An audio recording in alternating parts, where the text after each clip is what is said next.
Hello my loves, welcome back to my channel and welcome back to yet another video.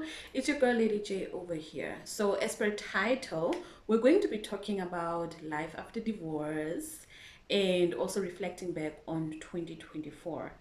Those of you who do not know, I was married. I had a full family. Now I have a little family whereby it's just me and my three daughters. I'm a single mom of three girls, three beautiful girls. Um, Two adults and one that is now getting into teenagehood. My firstborn is 19. She's turning 20 this year. My secondborn is 18. She turned 18 this year. And my lastborn is 9 years old. Before my divorce, I was separated for over 1 year and almost 8 months.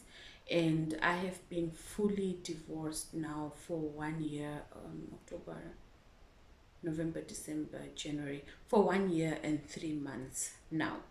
Yeah. I just want to say that life after divorce is very hard. Well, especially for me, it has been hard. My whole transitioning phase was not easy at all.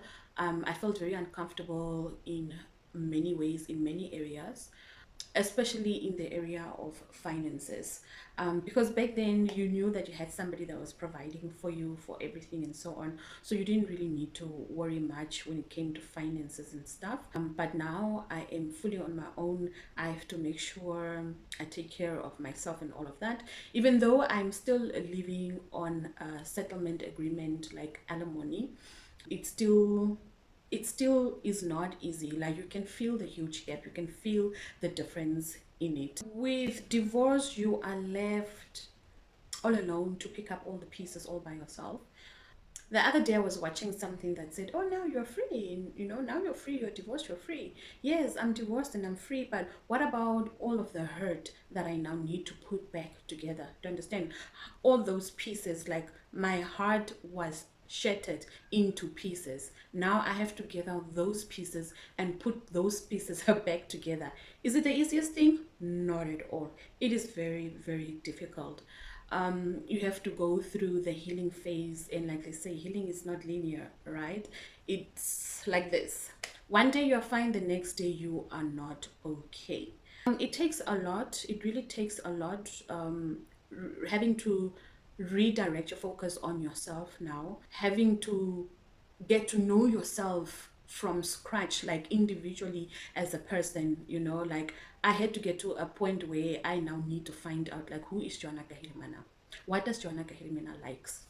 Apart from having been a wife and apart from being a mom, like, what are you? Who are you as an individual? Like, what is your purpose onto this earth? What did God made you for? When you got onto this earth. So those are the things that I've been trying to discover as a divorcee. And has it been easy? No, it hasn't been easy, because many a times I would find myself very lost. Like, I can't even recognize myself. Like, I stand in front of the mirror and I'm asking myself, like, who this? um, Many a times as women, when we get married, we it's like our whole world revolves around this marriage. Our whole world revolves around this man that we are with, that we actually forget about ourselves as an individual. Understand? So it's like the centerpiece of everything is just your marriage, your husband, your marriage, your husband, your kids. You forget about yourself. So I needed to start learning, like new things. Like, what do I like? Do I like bike riding? Do I like horse riding? Do I like swimming? What sports do I like? What do I like to do in my own spare time? It is very, very important, to redirect your focus on yourself and just to try to find healing as much as you can. Be it you go to therapy, go see I got scared. I just saw this thing. Go see a therapist, a social worker, a psychologist, and get the necessary help that you need. As for me, um, I did those things. I saw a therapist, and also at the same time I really prayed. Prayer is what kept me together. I cried at the feet of God. I stayed by the feet of God. I mourned as much as I could without stopping. And sure, It's just it's just a lot, to be honest, and I'm just like trying to figure out everything that I want to say, because I didn't prepare for this. I didn't script anything, or so. I just came to sit down, put on the camera, and just decided to make this video. Um, the hardest part about divorce is when you are not in agreement with that divorce, it makes everything very difficult. It makes your healing process very difficult because you are still holding on to that thing with having that hope, that everything is going to fall back into place. Um, so that makes it really, really hard.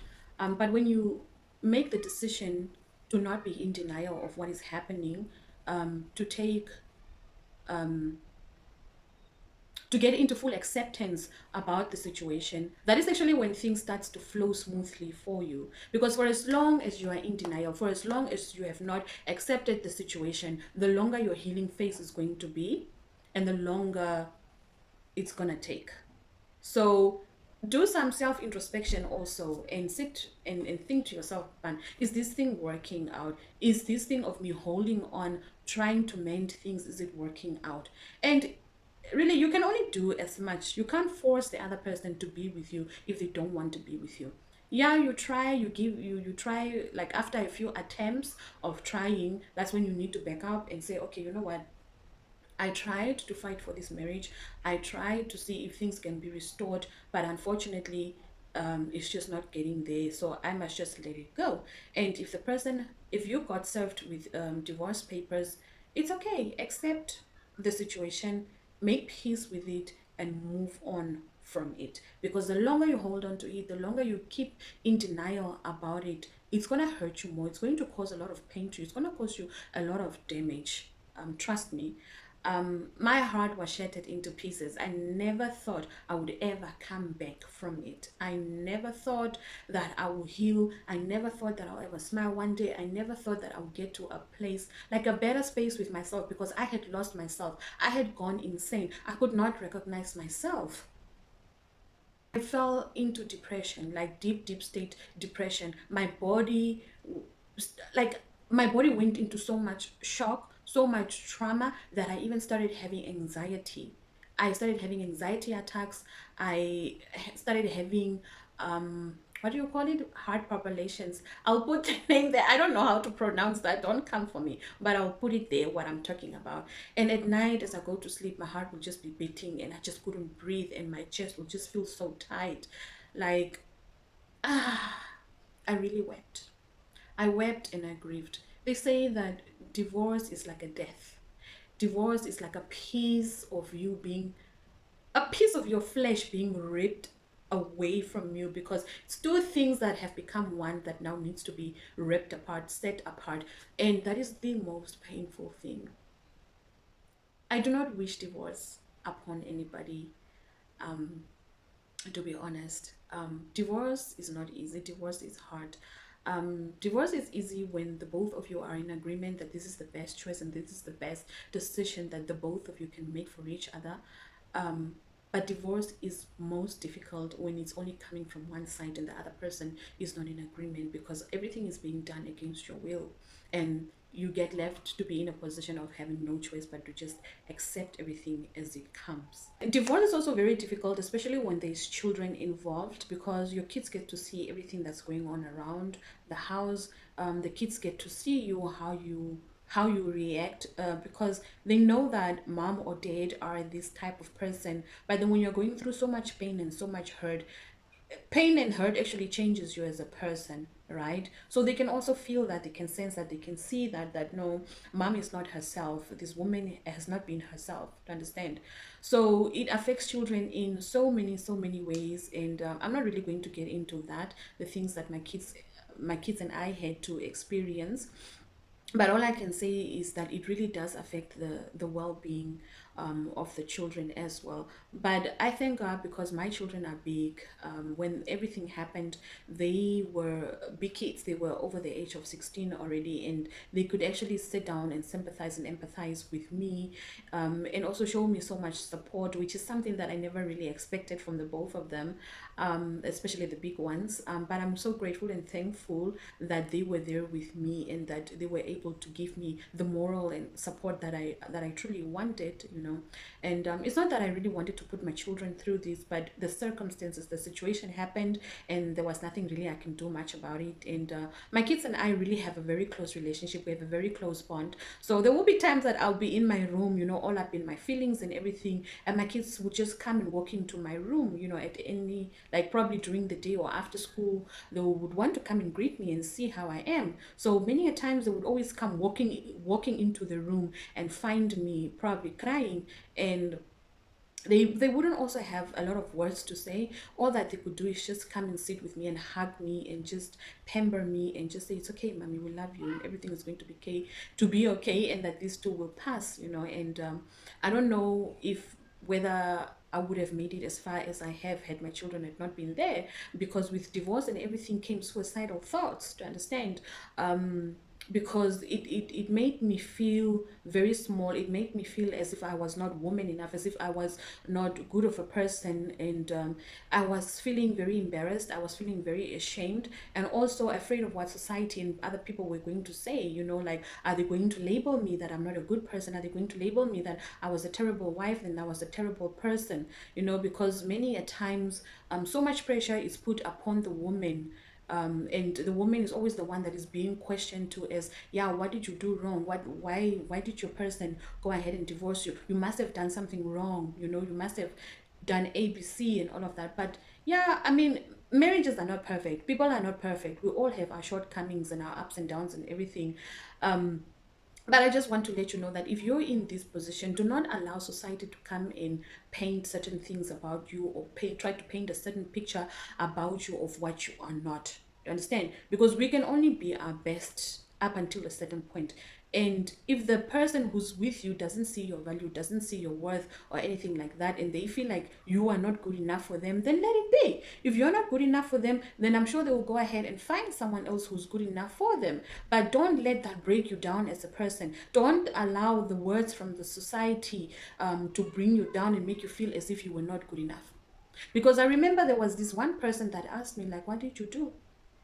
You must have done something wrong. What did you do for the person to go or to leave? And I looked at that person and I said to them, I didn't do anything. I did the best that I could as a person. Do you understand? I'm not trying to point fingers as to who was wrong and who wasn't, but I'm just saying, I'm just trying to get a point across that do not allow people's questions bring you down. Do not focus on that, because if you do, it's going to break you down. And the moment that happens, you're going to be in your thoughts the whole time. You are going to be blaming yourself and saying that, oh, it's all my fault that this happened. I should have done this and I should have done that. And also in that process, it's going to make your healing phase take even longer than what it's supposed to. Has my life been any better after divorce? I wouldn't say that my life has been any better after divorce, and neither would I say that life has been bad after divorce either. It's in between. There are good days, and also at the same time, there are bad days. Um, I'm not yet financially stable. I'm still living off of alimony, and I pray every single day to God that I can actually get to a space where I can be financially stable and be able to take care of myself financially and also take care of my children. Um, I think in this space, that is the main thing that really bothers me a lot. Um, and when you are not financially stable, there's just a lot of things that you aren't able to do, you know, as a woman, as a person, as a mom, you know, there's a lot of things that you are unable to do. And but I am grateful for the roof over my head. I'm grateful for food. I'm really grateful to God because He has made provisions. God has just been walking with my kids and I throughout this whole process. And there's never been a day that I slept without electricity. There's never been a day that I slept without eating anything. There's never been a day that I bathed with cold water because I live in a cold town. It's a coastal town. And also, to be honest, my ex-husband has really been helpful, and may the Lord really bless him in that regard. Like, even though we had our differences and even though things didn't work out between us, he gave me his word that he was going to care for us in the best way that he could until I could finally get on my feet. And I'm really grateful for that part. And I know that it has really been the Lord working this whole time. I don't know what I would have done or where I would have been had he not been helping us, financially.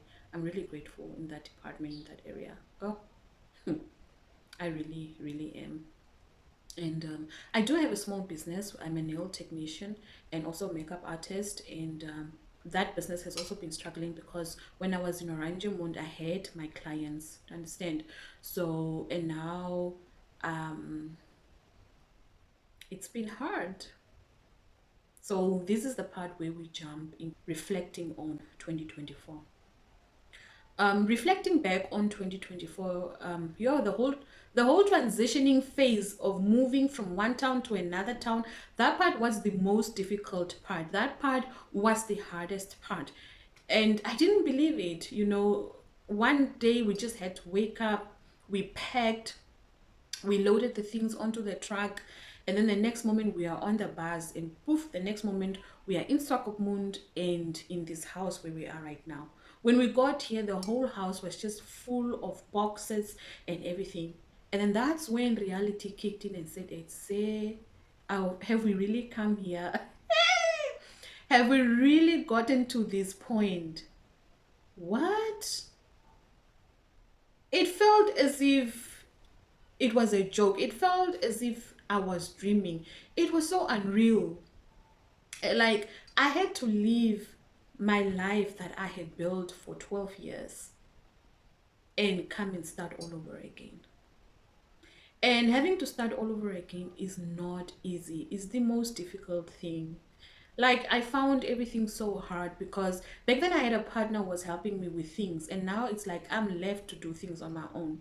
And 2024, in the beginning, in January, it was so hard because when we moved, I had not gotten a school for the kids. I had to come and wait for the schools to reopen so that I can go school by school to search for a spot for the kids. And the first 2 weeks my kids had to stay home, because what the schools normally do is that they give a 14-day window period to see if the learners that were at the school will come back or not. So if once they have learned that there are particular learners who are not coming back, that's when now they can give an answer to the parents who are searching for spaces to say that, okay, we have 3 spaces available, you can bring your child, and so on and so on. So that is what happened with me. My kids had to stay at home for 2 weeks, and it was the most difficult thing ever. Now, I remember going to Namib High School to go get space for my older daughter because she had to do grade 11, which is her last year of schooling. And I remember the school putting me on hold. I had to go back and forth. I think maybe I went 3 times. And then the third time that I went, that's when they told me that, no, unfortunately, there's no space here for the child. And my child really wanted to go to Namib High. And I was so disappointed. And I remember walking away from that school. I walked, because the school is in town. I walked straight from the school to the beach. And I just sat there on the sand and I just started weeping. I just started crying, and I was just like talking to God, like, Lord, why is this happening to me? Why is this happening to the kids? Like, why can't the child at least get into the school that she wants to get into, Because at that time, I expected the glory of God will like shine upon me to say that, okay, my daughter, you have moved. Everything that happened to you happened, but now you're going to see my glory. Now the people are going to see my glory onto your life. Do you understand? So I wanted God to come in and show off and say that, okay, I will give you this and I will give you that and I will allow your child to go there. But was it like that? No, it was not. And I was angry. I was angry at everything that was happening. I was angry at my situation. I was not comfortable about my situation. I was angry at him. I was angry at the world. I was angry at everything. I was really angry. And I remember sitting there crying and weeping, and I was just throwing it all out there. And I was questioning, like, why do I have to go through all of this? To understand? I didn't file for the divorce. Now I feel like I'm the one who's getting punished for all of these things, you know? That's how it felt in that moment. It was, I know that I'm laughing about it right now, but trust me, it took me a lot to get to the point where I am today. And I can just thank the Lord. After that, I just came home, and then eventually things started falling into place, and the kids got space at the school, but everything was just different. You know, my younger daughter was just like, no, mommy, I don't like it here. I want to go back. And ever since she was 1 year old, she's been in Oranjemund, and she's known Oranjemund as her hometown. It's where she grew up, you know. And like eight years later, now she has to now she has to adapt to this new space that she doesn't know. She doesn't like the house, she doesn't like the schools here, she doesn't. It was really hard, and I'll just like look at her and I'll just pray about it. And when I'm alone in my bed, I'll cry on behalf of my child, and I'll just be like, Lord, I know it's hard on us, and I know how hard it could be on the kids as well, especially Amora that doesn't know this type of lifestyle, this type of life. Like, Lord, just make things easy for her, like help her to transition and help her to accept the situation as fast as possible, you know. And yeah, fast forward, everything started falling into place, and they started adapting. And trust me, it took me almost 8 months to accept my situation, to fully transition into the space that we are in right now, to fully accept my situation, my financial situation, and everything else. It wasn't an easy, it wasn't an easy phase. um I would still find myself crying a lot at night. Guys, my pain was very deep, my hurt was very deep. Since 2022, 2022, 2023, and 2024, for all of these 3 years, I was in a process of healing. I cried as much as I could cry. And am I fully healed? No, I'm not. I'm not fully healed. I'm not yet um, at the space where I would want to be with myself, because sometimes I still find myself low. But then sometimes I also feel like the enemy tries to use my pain against me, you know, by trying to remind me of the former things and so on. So I always try to fight them and so on. Yeah. And then what motivates me is also um, people who knows my situation. They would sometimes just inbox me, and they would be like, oh, Joanna, um, we're very proud of you, and you're very, very, very strong. You're a very strong woman.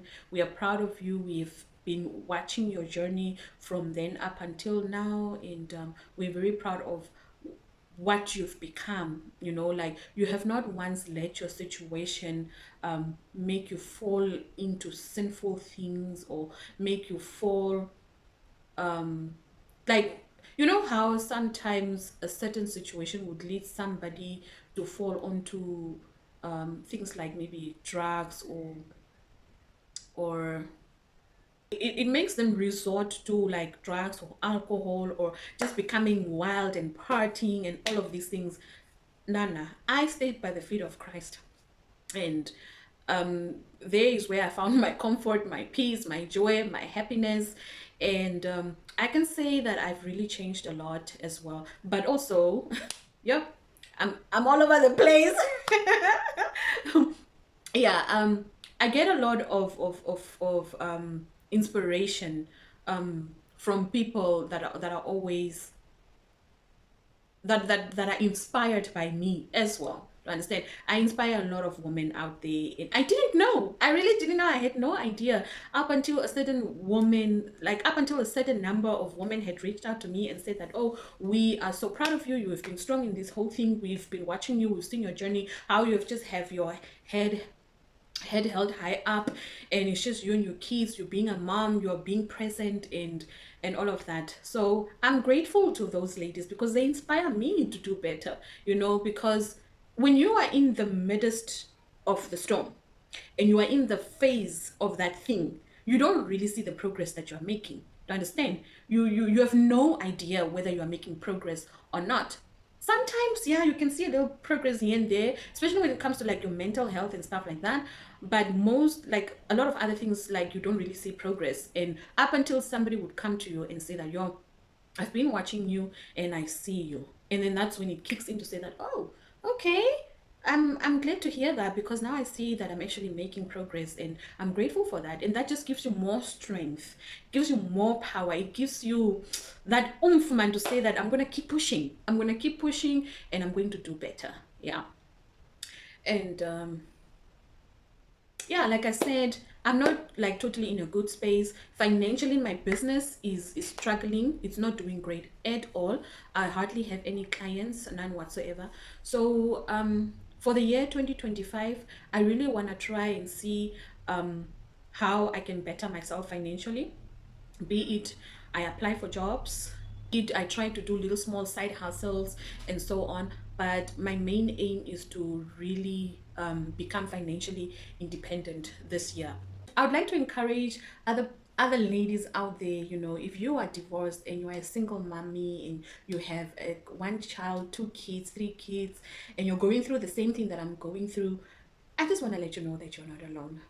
Things like this happen in life, and certain things we do not have control over. But all I can tell you is that hold on to God. Hold on to God. Remain prayerful. He is the one that will direct your footsteps. He's the one that would guide you into the places that you need to be. He is the one that will heal your heart, Like the word says that all those who are heartbroken, come run to me, and in me you shall find peace. In me you will find rest. That is what you need to do. Focus on yourself. Love on yourself more. You matter. You are worthy. And it's not the end of the world. You still have your whole life ahead of you. And things will get better. And you will one day find yourself in a better position mentally, physically, emotionally, and financially. So do not give up on yourself. Do not give up on your kids. Keep thriving. Keep showing up for yourself and keep showing up for your children. Things will be better. So I'm busy editing the video, and I'm busy watching it, and at the part where people would like ask me how I do this, I just want to add on there that it is all by the grace of God. I'm not doing this all by myself. The joy and the peace that I have currently, it is all by the grace of God. I've had so many nights where I had the time for those secret tears, for those secret prayers, in my secret space. Like during the day, I look the way that I look. I would go to town, I'll put on my makeup and I'll try to look the best that I can. But it is because I know that last night I was in battle. Last night I was fighting for my life. Last night I was fighting for my joy. I was fighting for my peace, for my happiness, because the devil comes to kill, steal, and to destroy. And the children of God suffer violence, to understand? And by force, we need to take it back. By force, we need to take back our joy, our peace, our happiness. The enemy will try to keep you in that phase of hurt for a very long period of time. But you need to make the decision to get up for yourself. You need to make the decision to fight for yourself. Be on your knees and pray. Pray and do not allow the enemy to come to steal, kill, and to destroy your peace, your happiness, and your joy. That belongs to you. That is the gift of God to you. So whatever situation that you're going through, trust me, fight on your knees. So yeah, I'm still grateful for the compliments and everything, but I just wanted to also put this out there that it is all by the grace of God. It is not by my might, not by my power, but by the Holy Spirit, by the power of God. Do you understand? So yeah, I just wanted to add that on there. With that said, we've come to the end of this video, and I hope that you've enjoyed it. And if you have any feedback, please do make sure to comment down into the comments section. Share your love, spread the love, and also please, like you heard, your girl is trying to, you know, upgrade herself financially this year, so we need to make it to 4,000 watch hours, and we need to make it to those 1,000 subscribers, so that at least I can get monetized this year and start making some money. Please, I have 3 girls, okay? Support a girl, subscribe, comment, share. It helps with the algorithm. It really, really does. Once you press that like button, once you press that share button and you comment, YouTube is going to recommend my video to other people out there. So please subscribe, share, comment. Let's engage in the comments section, you know? Yeah.